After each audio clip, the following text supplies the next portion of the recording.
재개발 재건축 전문가 용산 이만수입니다. 어제 2022년 12월 21일 정부에서는 내년도 경제정책 방향을 발표를 했습니다. 그 중에서 부동산과 관련된 이야기를 조금 해보려고 하는데요. 거래 절벽의 해소라는 그런 필요성을 정부에서도 절실히 느끼고 있는 것 같습니다. 그래서 이번 정책 방향 발표를 보면서 참 다행이라고 생각했는데요. 혹자는 부동산을 심리라고 하지 않습니까? 앞으로 어떻게 되겠다는 그런 심리에 의해서 부동산이 움직인다고 보시면 되는데요. 그런 의미에서 주택 임대사업자 제도 보완이라든지 취득세, 양도세 중과 배제라든지 이런 등등의 이야기를 보면서 앞으로 부동산이 조금 거래 숨통이 튀지 않을까 하는 생각을 해보게 됐습니다. 그럼 구체적 내용을 간단하게 살펴보도록 하겠습니다. 2023년 경제정책 방향 2022년 12월 21일 발표를 하게 되는데요. 여기서 부동산과 관련된 이야기를 간단하게 살펴보도록 하겠습니다. 부동산 시장 연착륙이라는 그런 타이틀을 가지고 나왔는데요. 다주택자, 실소유자에 대한 과도하고 징벌적인 부동산 규제를 정상화하여 부동산 시장 연착륙을 유도하겠다라고 하고 있습니다. 그 첫 번째를 보면 다주택자 규제 패러다임 전환을 통해 거래 주체로서의 역할 강화. 과거의 다주택자 사회 악이었죠. 이런 다주택자의 역할을, 긍정적인 역할을 강화하는 그런 제도라고 볼 수 있겠습니다. 구체적으로 취득세 중과를 완화하고 양도세 중과를 배제한다. 현행 그 취득세는 3주택, 조중지역 2주택은 8%, 그리고 4주택, 조중주택 3주택 이상은, 그리고 법인까지 12%로 되어 있죠.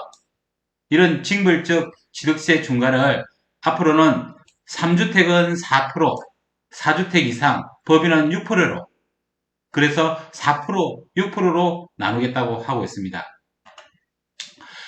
양도세 중과 배제, 이 부분도 지금까지 한시적으로 유예 중인 내년 23년 5월까지죠.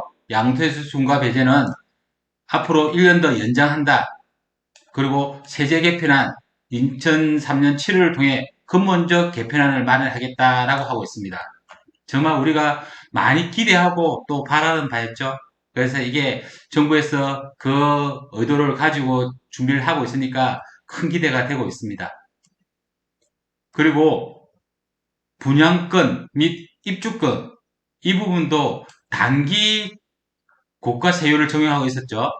현행 그 분양권 같은 경우는 1년 미만 70%, 1년 이상 60%, 주택이나 입주권도 1년 미만 70%, 1년, 2년 이하는 60% 이렇게 되어 있었지만은 이제 앞으로 뭐 개선을 해서 1년 미만 45%, 1년 이상 가지고 있으면 일반 세율, 그쵸? 1년 미만 45%, 뭐 입주권이나 분양권이나 같이 1년 미만은 45%, 1년 이상만 가졌으면 일반 세율로 적용하겠다라고 하고 있습니다.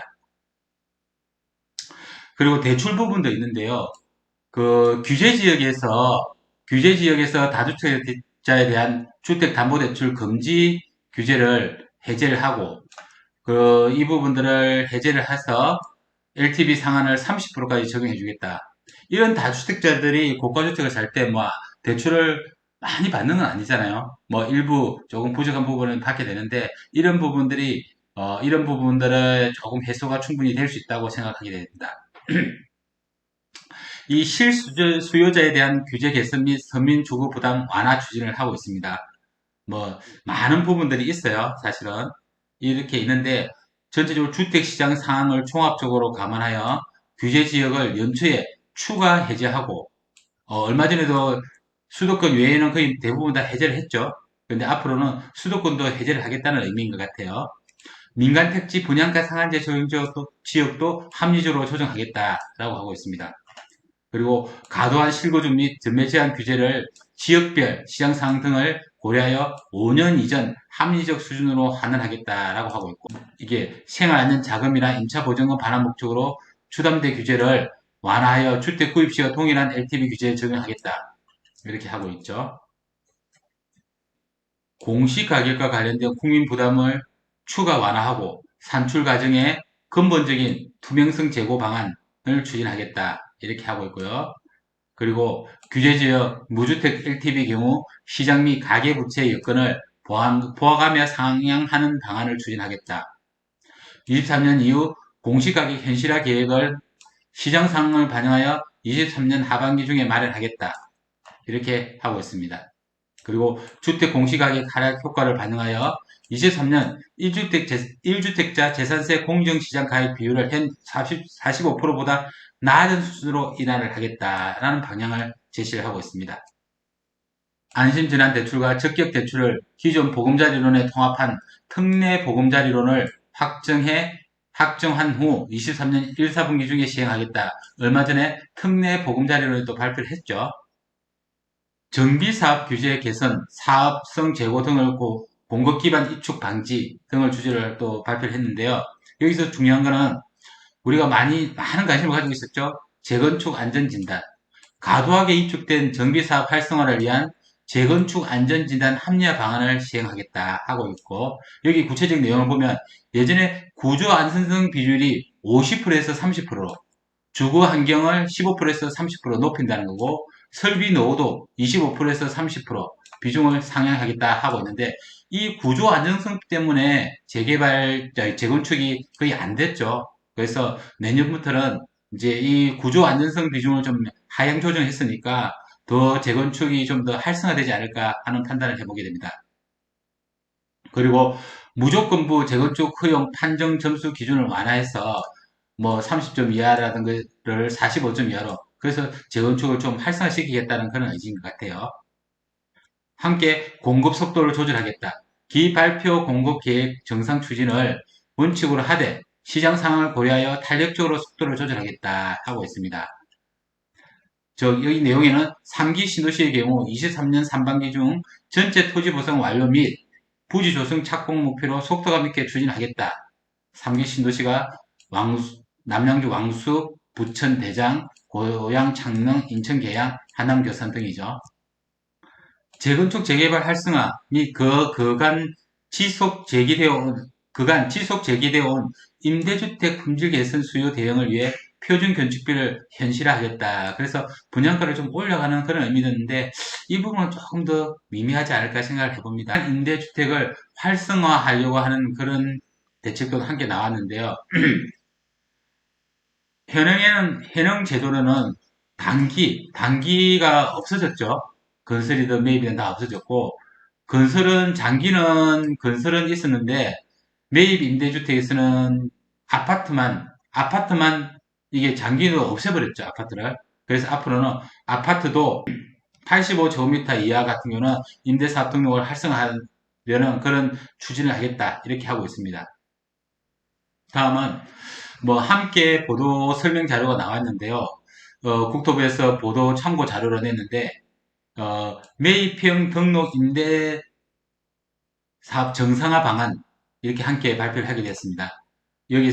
정부에서는 같은 날 대통령 주재 비상경제 민생회의 및 국민경제자문회의를 개최하여 2023년 경제정책 방향을 확정하였다고 밝혔고, 2023년 경제정책 방향에는 지난 17월 주거 분야 민생 안정 방안에서 언급된 매입형 등록 임대 정상화 방안이 포함되었고, 2020년 7월 폐지된 아파트 유형의 매입 임대 복원과 합리적인 맞춤형 세제 혜택 제공 등이 주요 내용으로 포함되었다라고 설명하고 있습니다. 다음은 당초 소형주택 중심으로 정상화 방안을 검토하였으나 우리나라 주택 재고 중 높은 아파트 비중 및 임대 수요, 중위소득 이하 서민 주거 비율, 그 다음에 시장 상황, 지역 여건, 세제 가액 기준 등을 종합적으로 고려하여 국민주택 규모까지 아파트 등록을 허용하기로 했다. 이 부분이 가장 획기적인 것 같아요. 다만 단순 절세 목적의 소규모 사업 난립 방지를 위하여 임대주택을 개인, 법인, 주택유형 구분 없이 2호 이상 등록할 때에만 임대사업자 신규 등록이 가능하고 매입형 임대사업자 요건을 강화하기로 했다라고 하고 있습니다. 그리고 앞으로 신규 아파트를 매입하여 임대하는 사업자는 주택 규모에 따라서 취득세나 완화된 중과세를 적용할 전망이다라고 하고 있습니다. 정책 방향에서 발표된 부동산 관련 부분들은 이 한 장의 표로 다 볼 수 있겠는데요. 그럼 현재 제도와 2023년 경제정책 방향을 한번 비교 검토해서 간단하게 살펴보겠습니다. 지금까지는 단기 임대주택이 폐지됐죠. 아파트 장기 임대주택도 폐지가 되었고, 그리고 이제 앞으로는 국민주택 규모 장기 아파트, 즉 전용 85제곱미터 이하 부분까지 매입 임대 등록을 재개하겠다 하고 있습니다. 그리고 취득세 부분을 보게 되면 공동주택 신축 등의 경우는 취득세를 이제 50% 100% 감면하는 제도가 있었고, 그 금액은 수도권 6억, 비수도권 3억 이하였죠. 다주택자, 법인 취득세 중과를 하고 있었죠.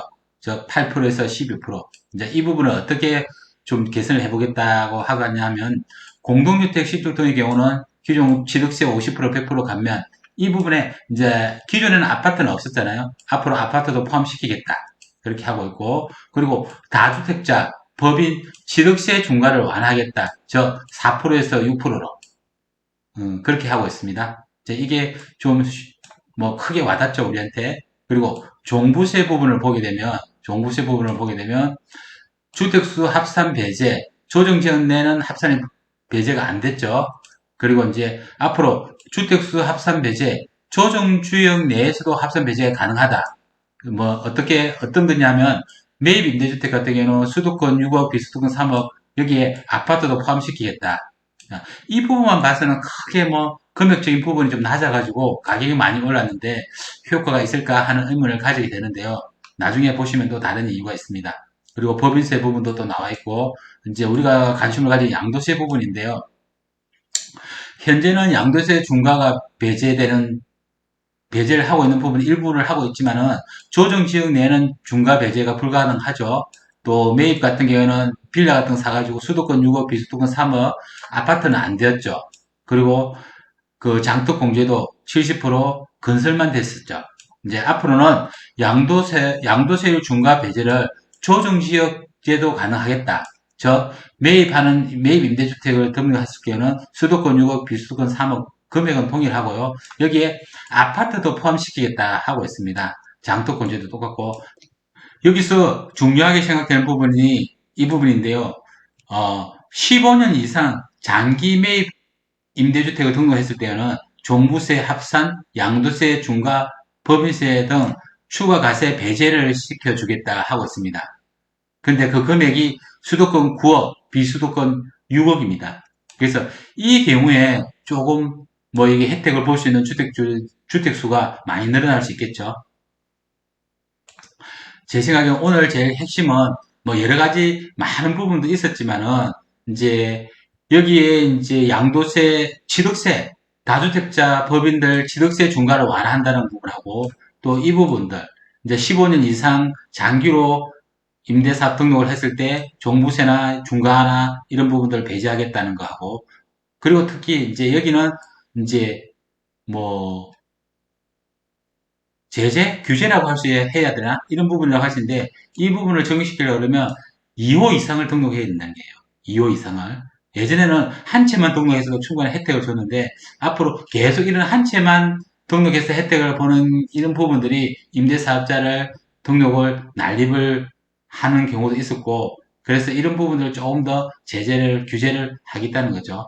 그래서 실질적으로 도움이 되는 이런 이제 임대차 시장에 도움이 되는 부분들을 앞으로 시행해 나가겠다는 그런 부분이 있는 것 같아요. 그래서 이 부분들을 참고하시고 앞으로 투자 판단에 좋은 방향으로 작용을 할 것 같아요. 감사합니다.